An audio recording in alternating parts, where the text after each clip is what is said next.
रात के 9 बज रहे थे। सास और ननंद अमृता को देख रही थी और अमृता उनकी आंखों में देखकर डर से थर थर कांप रही थी।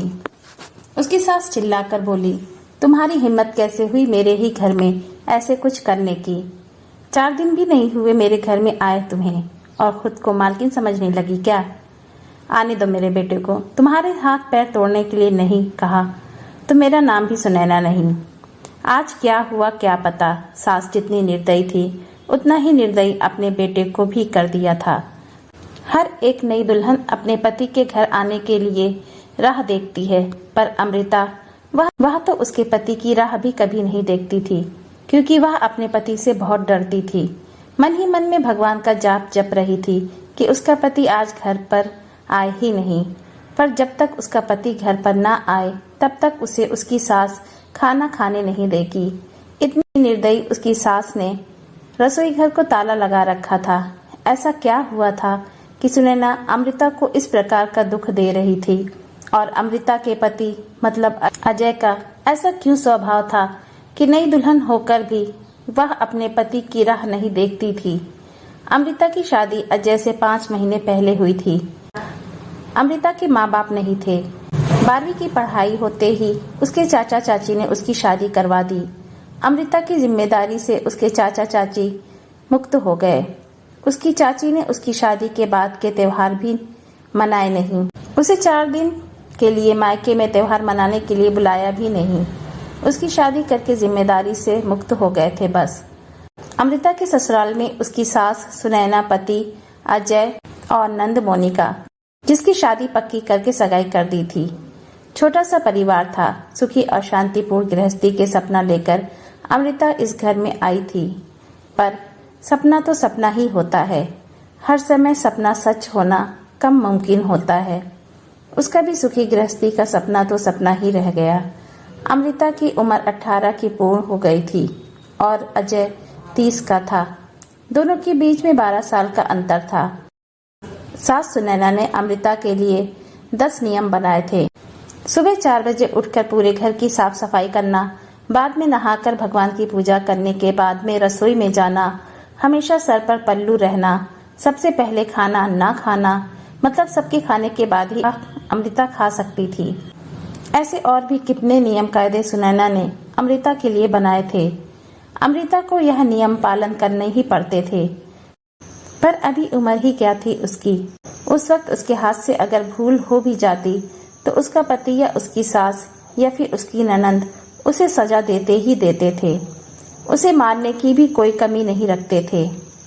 उससे 5 साल की बड़ी ननंद मोनिका उस पर हाथ उठाने के लिए आगे पीछे भी नहीं सोचती थी। शादी को 10-12 दिन हुए थे। हर रोज अजय 8 बजे तक आ जाता था, पर उस दिन 10 बज गए थे, तब भी अजय आया नहीं था। अमृता को बहुत जोर की भूख लगी थी। उसने खुद के लिए थाली बनाई और रसोई में खाने के लिए बैठी। अभी पहला ही निवाला मुंह में डाल रही थी कि तभी उसकी सास ने देख लिया। उस पर उसकी सास बहुत चिल्लाई। वो अमृता से सहन नहीं हुआ। तभी अमृता बोली, वह अभी तक नहीं आए, मुझे बहुत भूख लगी थी इसलिए खाने के लिए बैठी।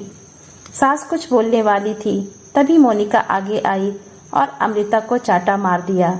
तुम्हारी हिम्मत कैसे हुई मेरी माँ के सामने बोलने की? तुम्हारे घर में तुम्हें खाना नहीं मिलता था क्या? मेरा भाई तुम्हारा पति है, उसकी राह नहीं देख सकती क्या? अरे औरतें अपने पति के लिए क्या क्या नहीं करती हैं। उतने में सास बोली, रहने दे मोनिका, क्यों इसको संस्कार सिखा रही हो?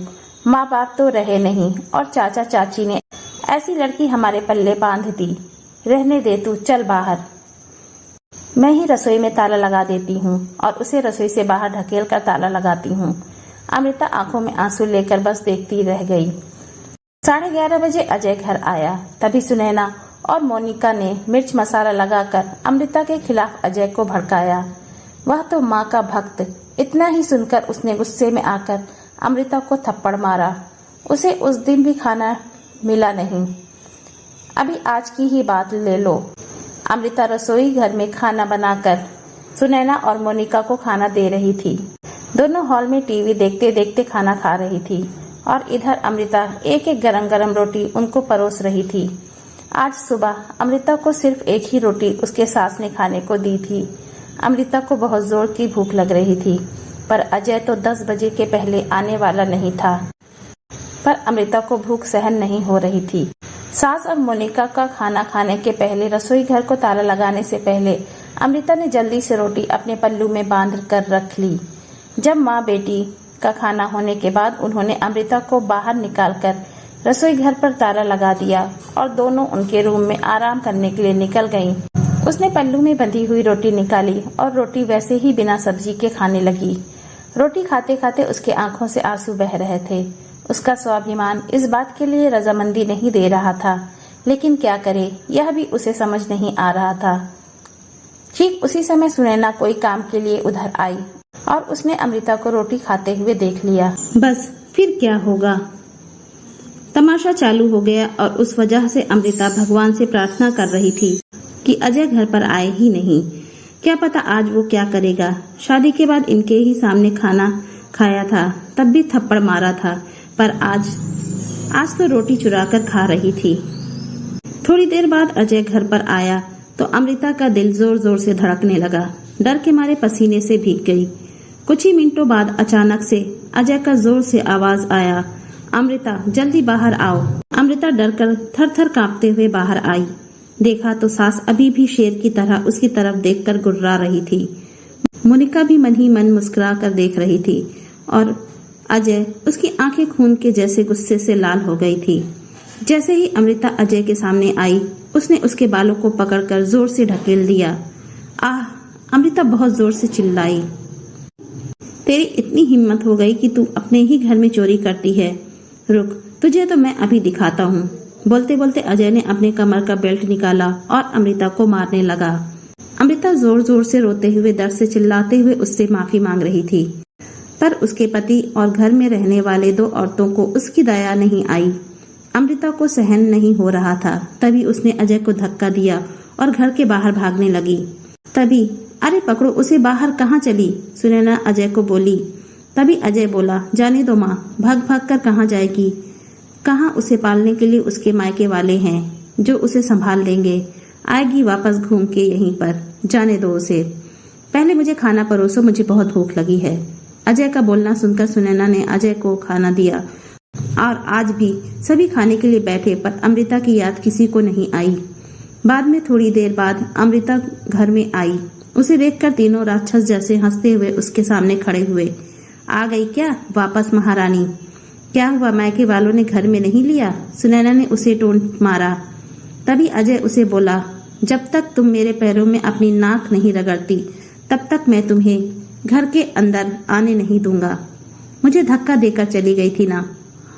हाँ भैया, इतनी जल्दी से माफ मत करना। अब अगर इसे माफ किया ना तो कल यह सिर पर चढ़कर नाचने लगेगी। ऐसी लड़की का क्या भरोसा?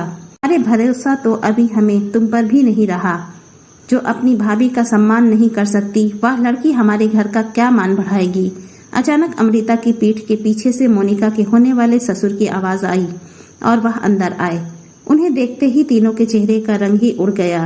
अरे समधी जी, आप कब आए? सुनैना साड़ी ठीक करके माथे पर पल्लू लेकर बोलने लगी। उसी वक्त आया जिस वक्त आपकी बहू रास्ते से डर डर कर इधर से उधर भाग रही थी। अच्छा हुआ, अभी से ही तुम्हारा असली चेहरा हमें दिख गया। मैं आया नहीं तो हमारे घर की बर्बादी हो गई होती। अगर ऐसी बहू हमारे घर में आई होती तो। मोनिका के होने वाले ससुर उसकी तरफ हाथ दिखाकर बोले, नहीं नहीं, आपको कोई गलतफहमी हो गई है पापा। आप अंदर तो आइए, मैं आपको सब समझाती हूँ।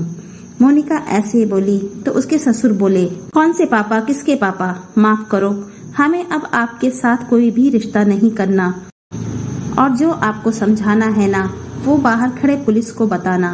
अचानक पीठ के पीछे से पुलिस अंदर आई। पुलिस को देखकर उन तीनों की बोलती बंद हो गई। क्या बोले कुछ समझ नहीं आ रहा था। तभी सुनैना नरम आवाज से अमृता को बोली, अरे बहू, छोटी बात पर कोई पुलिस को बुलाता है क्या? छोटी सी गलतफहमी हो गई है ना, और ऐसी छोटी बड़ी परीक्षा हर एक औरत को शादी के बाद देनी ही पड़ती है। और यह तो तुम्हारा ससुराल है ना, ससुराल वालों का मान रखना तो तुम्हारा कर्तव्य है बेटा। माफ कीजिए सासू जी, मुझे ऐसी परीक्षा देने का कोई शौक नहीं है। मैंने शादी थप्पड़ खाने के लिए नहीं की थी, और यह ऐसा कैसा ससुराल जहां मुझे रोटी भी चुरा कर खानी पड़ती थी। आपने मुझे कमजोर समझा था क्या? मेरा मायका नहीं है, पर मैं कमजोर नहीं हूँ। अभी यही संस्कार अपने बच्चों को जेल में देना। अंत में पुलिस ने उन तीनों को पकड़कर जेल के अंदर डाला। मोनिका की ससुराल वालों ने शादी तोड़ दी और अमृता को एक स्वयंसेवक संस्था ने आगे जाने का मार्ग दिखाया। अमृता संस्था के साथ में काम करके लोगों को घरों में होने वाली घरेलू हिंसा के बारे में जागरूकता फैलाने लगी। उसने अभी सही मायने में जिंदगी की नई शुरुआत की।